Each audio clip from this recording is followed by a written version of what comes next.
আসসালামু আলাইকুম, সবাই কেমন আছেন? আলহামদুলিল্লাহ ভালো আছি। দেশ স্বাধীন হয়ে গেছে, এই জন্য আমার পক্ষ থেকে আমি সবাইকে মিষ্টি মুখ করাইছি এবং মানুষও খাওয়াইছে, সেখান থেকেও আমি মিষ্টি খেয়েছি। আর এই কয়টাই রয়েছে আমার ভাগে, এখন আমি মিষ্টি মুখ করতেছি। বিসমিল্লাহির রহমানির রহিম।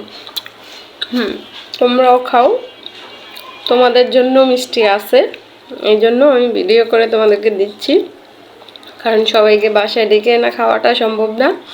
ভিডিও দেখে নাও। দেশ স্বাধীন হয়েছে, স্বাধীনের মিষ্টি। স্বাধীনতা অর্জনের চেয়ে স্বাধীনতা রক্ষা করা কঠিন। আমাদের এই সুন্দর বাংলাদেশকে আরও সুন্দরভাবে গড়তে প্রকৃত দেশ প্রেমিকদের যেমন সহযোগিতা করতে হবে, তেমনি দেশের সচেতন নাগরিক হিসেবে সবাইকে দেশ ও দেশের মানুষকে সর্বোচ্চ সহায়তা করতে হবে। প্রত্যেককে বিনীতভাবে অনুরোধ করছি, আনন্দ উদযাপন করুন, বিজয় উৎসব করুন, কিন্তু দেশের সম্পদ নষ্ট করা, লুটপাট করা, ভাঙচুর করা, বিশৃঙ্খলা সৃষ্টি করা, নিরীহ মানুষ হতাহতের ঘটনা থেকে বিরত থাকুন। একটি সঠিক দিক নির্দেশনার মাধ্যমে আমরা সবাই চলতে চাই, কারণ বাংলাদেশের মানুষ সর্বোপরি শান্তি চায়।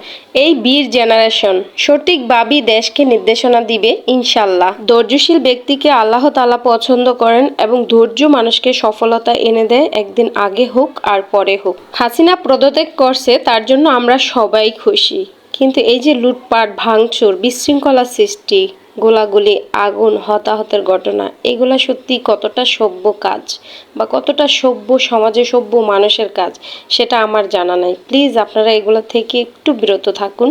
সবাই ভালো থাকবেন। আল্লাহ হাফেজ।